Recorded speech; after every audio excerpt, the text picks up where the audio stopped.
नमस्कार, मैं हूं रविंद्र जैन और आप देखना शुरू कर चुके हैं सबकी खबर। सोचिए आज राम भगवान पर क्या बीत रही होगी जब उनके ही मंदिर की दान पेटी से चोरी हो गई। पूरे देश भर में जय जय श्री राम का नारा लगाने वालों के मुंह में क्या दही जम गया।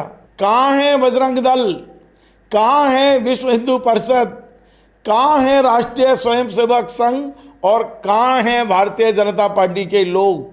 क्यों नहीं अब कोई बयान आ रहा है, क्यों सबके मुंह में दही जम गया है। ये तो तय है कि राम मंदिर की दान पेटी से चोरी हुई है।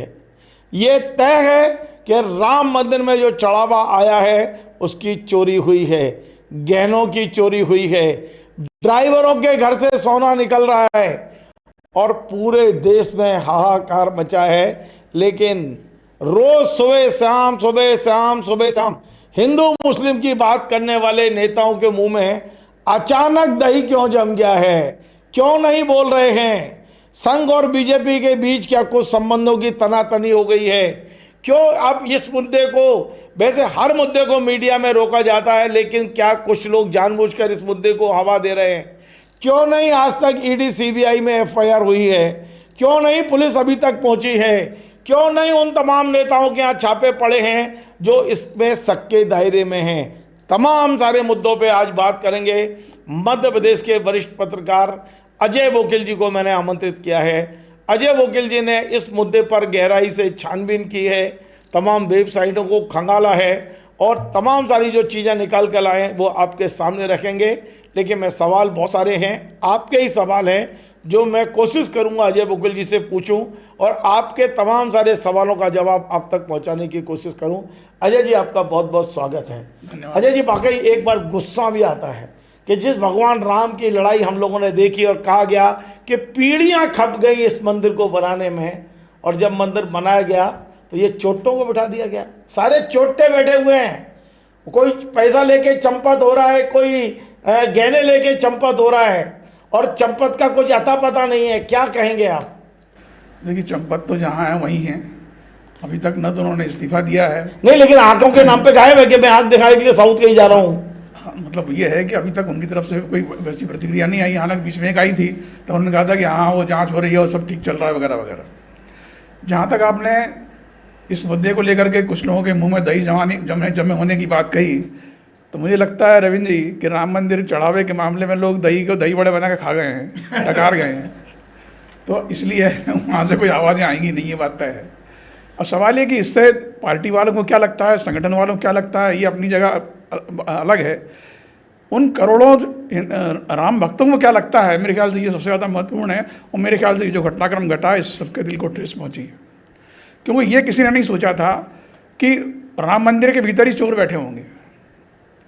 क्योंकि मंदिर तो पवित्र जगह है ना। आमतौर पे जब आदमी जाता है इस भाव से जाता है कि वहाँ सब कुछ अच्छा है, सब कुछ पवित्र भाव से है, सब कुछ शुद्ध है, किसी के मन में कोई कलुषित है। रामराज की जो व्याख्या ये है कि दैविक दैहिक भौतिक तापा रामराज काहू नहीं व्यापा, तो उसमें ये भी है कि रामराज आदर्श का प्रतीक था, नैतिक आदर्श का प्रतीक था, और नैतिक आदर्श का ही कत्ल इस घटनाक्रम में हुआ है। ये सबसे दुखद बात है। आपने पूरी वेबसाइट को खंगाला है, तमाम सारे सोशल मीडिया से लेकर मेन स्ट्रीम मीडिया तक की खबरों को आपने अध्ययन किया है।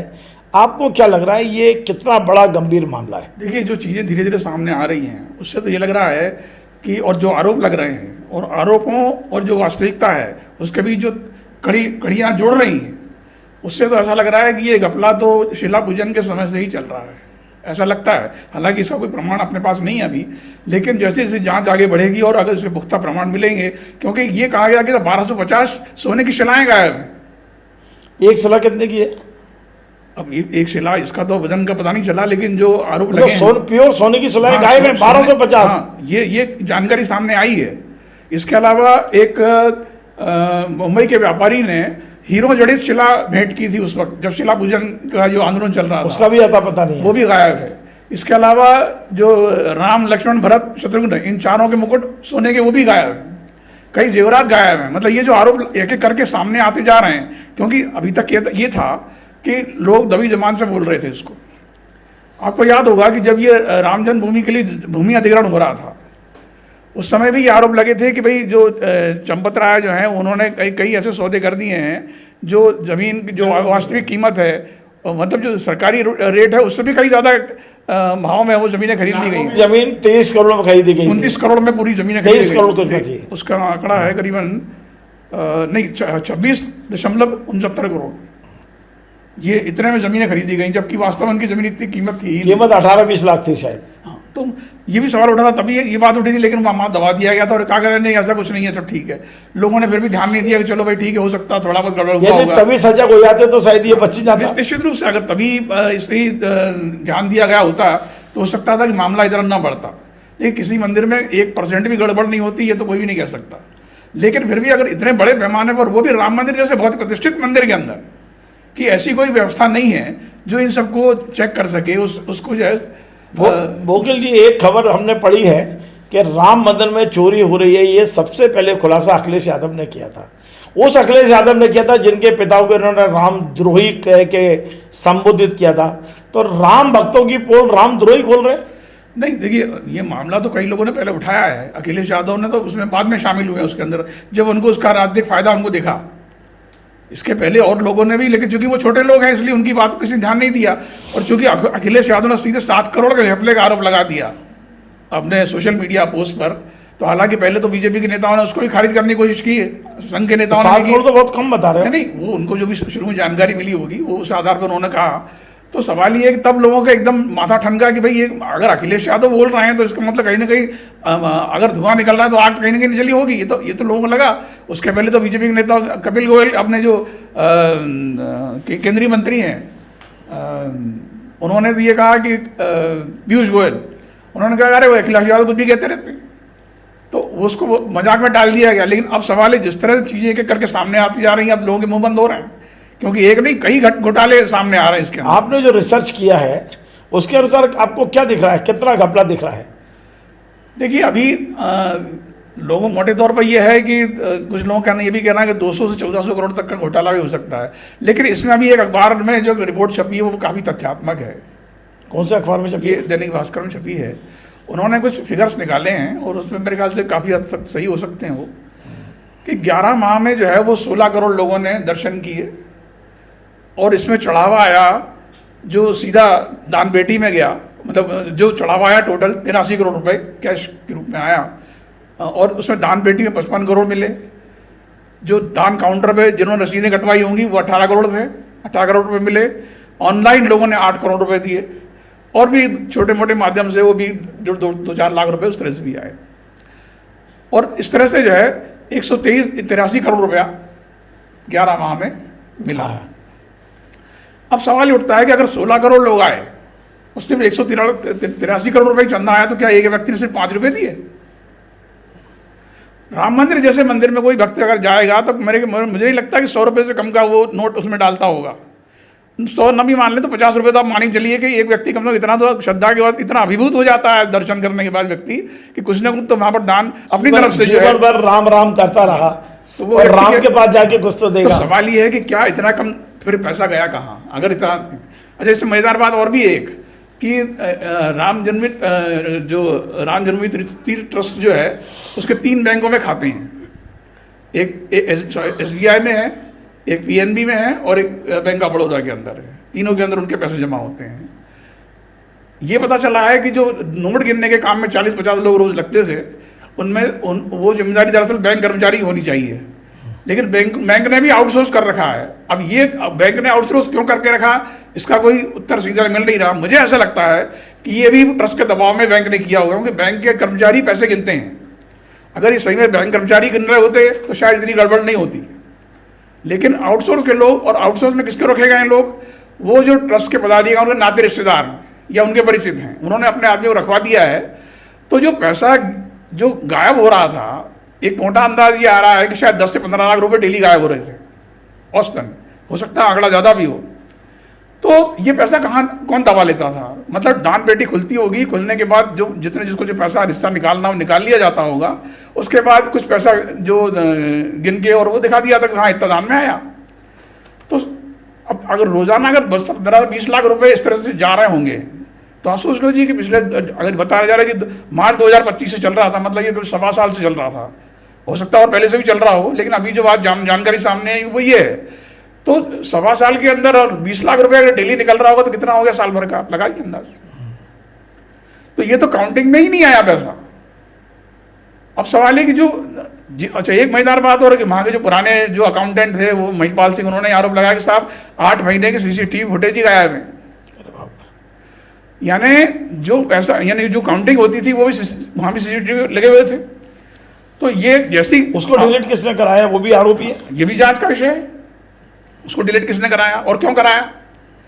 भाई अगर आपका इंटरेस्ट नहीं था किसी बड़े आदमी का तो CCTV फुटेज ऐसे कौन से निकाल सकता? मान लो आपके अलग है तो कोई निकाल लेगा क्या इस तरह आसानी से? आपकी जानकारी के बगैर प्रथम दृष्टया इतना तो तय है कि चोरी हुई है, निश्चित रूप से बहुत साफ दिख रहा जी। तो अब सवाल सिर्फ इतना सा चोरी 200 करोड़ की है या 1200 करोड़ की है, ये अभी मिनिमम 200 करोड़ और मैक्सिमम 1200 करोड़ जा रहा है। हाँ, मतलब ये अनुमानित आंकड़ा है, हो सकता है इससे ज़्यादा भी हो सकता है, कम भी हो सकता है, लेकिन इसका कोई अभी आधार नहीं है। दूसरी बात है कि जो पैसा काउंटिंग में आया ही नहीं। अब मैं आपको थोड़ा सा अलग हटके ले चलता हूँ। यही काम यदि कांग्रेस या दूसरी सरकारों ने किया होता तो आज भारतीय जनता पार्टी, राष्ट्रीय स्वयंसेवक संघ, बजरंग दल, विश्व हिंदू परिषद, इनकी क्या भूमिका होती? निश्चित रूप से ये तो चढ़े बैठते उसके ऊपर। आज क्यों चुप बैठे? निश्चित रूप से भाई देखिए, शक की सुई जिनके आसपास घूम रही है, हालांकि इसका कोई प्रमाण मेरे पास नहीं है, लेकिन जो शक की सुई जो घूम रही है वो देखिए, संगठन तो कुछ नहीं करता, कार्यकर्ता गलती करता है तो संगठन उस कार्यकर्ता को बाहर क्यों नहीं करता?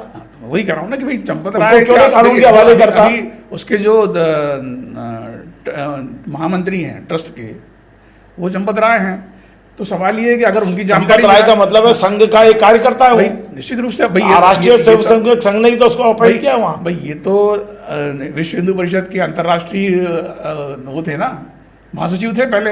हाँ, ये ट्रस्ट में बनने के पहले संघ से जुड़े हुए, संघ से जुड़े हुए हैं। ये जेल में भी रहे 19 महीने, उसके बाद उन्होंने पूरी तरह से अपने आप को संघ समर्पित कर दिया। तो उनकी संघ निष्ठा पर तो कोई सवाल ही नहीं है, वो तो शुरू से ही है। तो संघ को आज सख्त निर्णय लेना चाहिए कायदे से, निश्चित रूप से। और जब तक विश्व हिंदू परिषद के जो अंतर्राष्ट्रीय अध्यक्ष हैं आलोक कुमार, उनका अभी ताज़ा बयान आया है। उन्होंने कहा कि भाई इसकी जांच हो रही है और जो दोषी पाया जाए उसके खिलाफ बड़ी सजा, उसको सजा दी जाएगी। वो तो ठीक है, लेकिन सवाल ये है कि अगर शक की सुई तो कम से कम अभी पद से तो हटे वो चंपत राय। हाँ, ताकि जांच निष्पक्ष ढंग से हो सके, ये उनका नैतिक दायित्व बनता है कायदे से। तो अभी वो तो वैसा तो कुछ हो नहीं रहा है। दूसरी बात है कि बहुत से लोगों को एक और बड़ी चीज़ मुझे दिखाई दे रही है, एक मीडिया मैन होने के नाते, मीडिया पर्सन, बीजेपी की सरकार में जिस खबर को सरकार चाहती है वो चलती है, जिसको चाहती है वो उसको, लेकिन इस खबर को क्या हवा दी जा रही है? जिस तरह से मीडिया में एकदम से राम मंदिर का मुद्दा छा गया है, क्या बीजेपी संघ के बीच कोई खटपट दिखाई दे रही है? क्या कुछ दूरी दिखाई दे रही है? क्यों नहीं नरेंद्र मोदी के मीडिया मैनेजमेंट ने इस खबर को दबाने की कोशिश की? क्या लग रहा है आपको? देखिए, ये हो सकता है कि सरकार और इसको संघ के बीच इसको लेकर के कहीं कुछ दरार हो, क्योंकि सरकार, ये बात सही है कि खबरें पूरी ताकत से दिखाई जा रही हैं, छप रही हैं, लगातार फॉलोअप भी उसका हो रहा है और होना भी चाहिए। मतलब सरकार अगर रोकेगी तो हम इस पक्ष में क्या होना चाहिए? हाँ, बिल्कुल। लेकिन संघ की लेकिन मोदी सरकार की जो टेंडेंसी है उस पर हम बात कर रहे हैं। तो वो अपने विरोधियों की मतलब अपने खुद का यदि कोई विरोध होता है तो खबर को दबाना जानते हैं, पर इस खबर को नहीं दबा रहे हैं। इसका मतलब ये है, हाँ, मतलब अभी तक तो ऐसी कोई कोशिश दिखाई नहीं दी इस तरह की। तो इसका मतलब ये है कि अभी खबरें चलेंगी और लोगों तक जानकारियाँ पहुँचेंगी, और जानकारी पहुँचनी चाहिए भी। अगर दबाने की सरकार कोशिश करेगी तो उसका गलत संदेश जाएगा। लेकिन अब सवाल ये है कि ये हो सकता है कि सरकार को इसकी जानकारी अंदरूनी तौर पर हो गई होगी। देखिए, एक बात है कि इस पूरे राम मंदिर तीर्थ ट्रस्ट के अंदर कुल 14 लोग हैं, और आपको जान के आश्चर्य होगा कि राम मंदिर तीर्थ ट्रस्ट की वेबसाइट पर ये कोई जानकारी नहीं है। मैंने पूरी वेबसाइट खंगाली, उसमें सिर्फ चंपत राय के 1-2 प्रेस नोट हैं। इवन हर वेबसाइट के अंदर अबाउट जो कॉलम होता है उसके अंदर पूरे उसका इतिहास लिखा रहता है, इतिहास से लेके आज तक की जानकारी कुछ भी नहीं है उसमें, विशेष कुछ भी जानकारी नहीं है कि भाई ये ट्रस्ट कब बना, क्या था, कौन मेंबर है, उसका हिसाब किताब कौन रखता है। इवन का अगर हिसाब किताब क्या होना चाहिए, इस ट्रस्ट को अधिग्रहण कर लेना चाहिए सरकार को। नहीं, आप सुनिए बात मेरी आगे। इस ट्रस्ट के अंदर कुल 14 लोग हैं। 14 में से 4 पदेन सदस्य हैं। पदेन सदस्य मतलब वो जो सरकार के अधिकारी होते हैं, जो विभिन्न पदों पर होते हैं, वो मेंबर ट्रस्ट होते हैं, जिसमें नरेंद्र मिश्रा भी शामिल हैं। और आश्चर्य की बात यह है कि नरेंद्र मिश्रा भी इस बार में चुप बैठे हुए हैं। तो नरेंद्र मिश्रा तो वही है जिन्होंने कार सेवकों पर गोली चलाई थी, गोली चलवाने के आदेश दिए तो वो उस वक्त गृह सचिव थे मध्य प्रदेश में, जब उत्तर प्रदेश में जब गोली चली थी कार सेवकों पर। नहीं वो तो खैर अलग बात है, लेकिन आज की तारीख में तो ट्रस्ट के मेंबर है ना। तो सवाल ये है कि उन्होंने उनसे जो सवाल किया गया तब उन्होंने बहुत गोलमाल सा जवाब दिया कि भाई मैं तो दूसरा काम देखता हूँ, पैसे के लेन देन से मेरा कोई लेना देना नहीं है। तो नैतिक जिम्मेदारी भी नहीं है? तो नहीं, हालांकि जब आप ट्रस्ट में हैं तो आपकी नैतिक जिम्मेदारी नहीं है? बिल्कुल होती है। क्या आप आगे बंद कर लेते हो? चोरी की जहाँ चोरी हो रही है वहां से आगे फैल ली। और इसमें 2 अधिकारी यूपी सरकार के भी हैं जो सेक्रेटरी लेवल के अधिकारी हैं, एक जॉइंट सेक्रेटरी लेवल का अधिकारी जो है वो केंद्र सरकार का है, जो मोदी सरकार का प्रतिनिधि वो भी इसके अंदर है। अब ये है कि ट्रस्टियों का कहना ये है कि साहब हमको जब बैठक कब हो जाती पता ही चलता है। अब तो अभी इसका एक उदाहरण और बताऊँ मैं आपको ताज़ा। पिछले साल जो है वो या इसी साल शुरू में जब धर्मध्वजा आरोहण समारोह हुआ अयोध्या के अंदर बड़ा, देश विदेश से भी लोग बुलाए गए और इसमें अंबानी को भी बुलाया गया था। उसमें ट्रस्ट ने बताया, उसकी अभी मार्च में बैठक हुई, ट्रस्ट ने कुछ हिसाब दिया उसका, उसमें 10 करोड़ रुपए खर्च हुए ऐसा बताया गया। लेकिन ये किसी को नहीं मालूम कि 10 करोड़ रुपए कहाँ खर्च हुए, कैसे हुए। तो सब इसका मतलब ये है कि ट्रस्ट में कोई रेगुलर मीटिंग नहीं होती है, या फिर ये कोई हिसाब किताब सामने लोग रखा नहीं जाता। कायदे से ये होना चाहिए कि वेबसाइट पर भी आपको ये डालना चाहिए, और न सिर्फ हिसाब बल्कि डेली आपको मंदिर से संबंधित सूचनाएं भी उसके अंदर डालना चाहिए। भाई इतने बजे कपाट खुलेंगे, इतने बजे बंद होंगे, इतने ये है, ये वो है। उस वेबसाइट के अंदर कुछ भी जानकारी नहीं है, केवल 2-4 प्रेस नोट पड़े हुए हैं चंपत राय के नाम से। तो सवाल ये कि जिस ट्रस्ट की वेबसाइट ही अपडेट नहीं होती होगी, या उसमें कोई आदमी देखता नहीं है, जो भी होगा मुझे नहीं मालूम क्या है, लेकिन अगर वो भी नहीं है तो फिर आखिर ध्यान किस बात पे दिया जा रहा है, सवाल तब ये उठता है। और दूसरी बात ये है कि अगर इतने सवाल जब उठ रहे हैं तब, हालांकि वो कह रहे हैं कि साहब हमसे भी जान पूछताछ कर ली जाए, फलाना ठिकाना। और अभी अगर आप टीवी पर देखेंगे तो चैनलों पे कई साधु संतों ने कहा कि हमें जांच पर विश्वास नहीं है। साधु संत तो बौखलाए हुए हैं सब, बहुत बुरी तरह से बौखला। भाई राम भक्तों को तो तकलीफ है ही ना भाई, ये किसी पार्टी विशेष का मामला नहीं है। इस मंदिर के लोगों ने बलिदान दिया है। हाँ भाई, लोगों ने तन मन धन तीनों दिया है। ये सच्चाई है 100% कि हिंदुओं में से 90% हिंदू जो हैं राम मंदिर से कम जो है वो इस चोरी से बीजेपी संघ का कितना नुकसान हो सकता है? देखिए अभी ये तो अभी कहना मुश्किल है कि आकलन लगाना मुश्किल है। चुनावी कोई फायदा होगा नहीं होगा वो एक अलग मुद्दा है, लेकिन हाँ भावनात्मक रूप से लोगों को ठेस पहुंची इसमें कोई शक नहीं है। सवाल इस चोरी के बहाने एक नई चीज मैं सुन रहा हूँ कि अब जो विरोधी हैं नरेंद्र मोदी के या बीजेपी के, वो टीवी पे आके कह रहे हैं कि आप केवल इसकी जांच मत कराइए, चोरी ये भी जांच कराइए कि गुजरातियों ने पूरा अयोध्या लूट लिया, जमीनें कब्जा कर ली, होटल बना लिए, 1-1 रुपए में जमीन कब्जा ली, और उसमें तमाम गृह मंत्री के बेटे का भी नाम आ रहा है। अब एक नया मुद्दा भी जन्म लेता जा रहा है वहाँ। अब देखिए ऐसा है कि तो रायता फैल गया है तो फैलता जाएगा, लेकिन अब किसने होटल इस रायते को फैलाने में हाथ किसका है?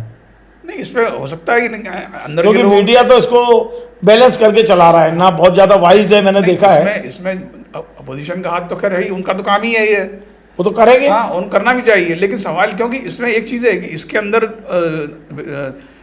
विपक्ष को एक संभावना दिख रही है इस मुद्दे को आगे फ्लेयर अप करने की, क्योंकि जब इसको हिंदू आस्था से जुड़ेगा ये मामला, ये जोड़ दिया जाएगा, ये जुड़ रहा है, तो हो सकता है कि बीजेपी और संघ के प्रति लोगों के मन में कुछ विचार उसके प्रति लोगों में बदले, या उसमें फर्क आए उसमें। क्योंकि अभी तक तो मान के चले कि बहुत अच्छा काम हुआ है, सब कुछ बढ़िया हुआ है, लोगों के मन के हिसाब से हुआ है, राम मंदिर बनने से हिंदुओं की जो है वो भावनाएं जो है वो साकार हुई हैं उनकी, तो ये सारी चीज़ों पर इसको ठेस पहुंची है, ये सबसे बड़ा कारण है इसका। हाँ, वो के लिए आखिरी प्रश्न है। हिंदू मैथोलॉजी में ये कहा जाता है कि अच्छे कर्म करने वाला स्वर्ग जाता है और बुरे करने वाला नरक जाता है। तो आपको लग रहा है कि ये स्वर्ग नरक और ये कर्मों के बारे में हम लोग पढ़ते रहते हैं, ये जो चोरी करने वाले हैं, राम का धन चोरी करने वाले हैं, शास्त्रों में लिखा है कि 60,000 साल तक वो गू के कीड़े बनेंगे, मल के कीड़े बनेंगे। क्या लगता है ये सब चीज़ों को आज हम लोगों को उस स्तर के विचार आते हैं कि भैया तुमने मंदिर की दान पेटी का चुराया है, तो क्या आप वाकई मल के अंदर कीड़े के रूप में जन्म लोगे, वो भी 60,000 साल तक? तो देखिए परलोक में क्या होगा ये तो मैं नहीं कह सकता हूँ, लेकिन देखिए हम लोग जो शास्त्रों में लिखा उस पर बात कर रहे हैं, लेकिन चूंकि मैं उसके क्या इन लोगों के लिए कोई नया नर्क बनाया जाएगा? लेकिन हम तो ये लोग की बात कर रहे हैं कि इन लोग में इनका क्या होगा, इस लोग में क्या होगा?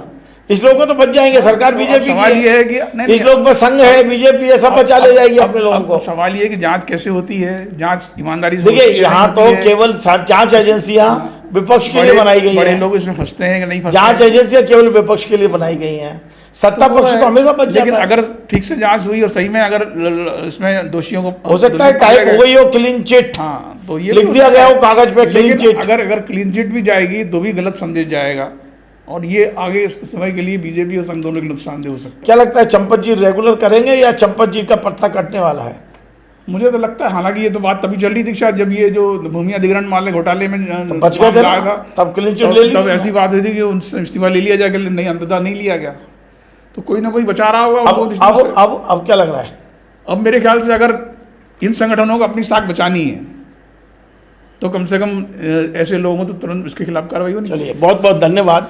आज हमने बेहद गंभीर महत्वपूर्ण मुद्दे पर चर्चा की है कि जो लोग भगवान राम की लय पर सवार होकर सत्ता तक पहुंचे हैं, आज भगवान राम की दान पेटी में क्लियर दिख रहा है कि चोरी हुई है, लेकिन सबके मुंह में दही जमा हुआ है, कोई कुछ बोलने को तैयार नहीं है।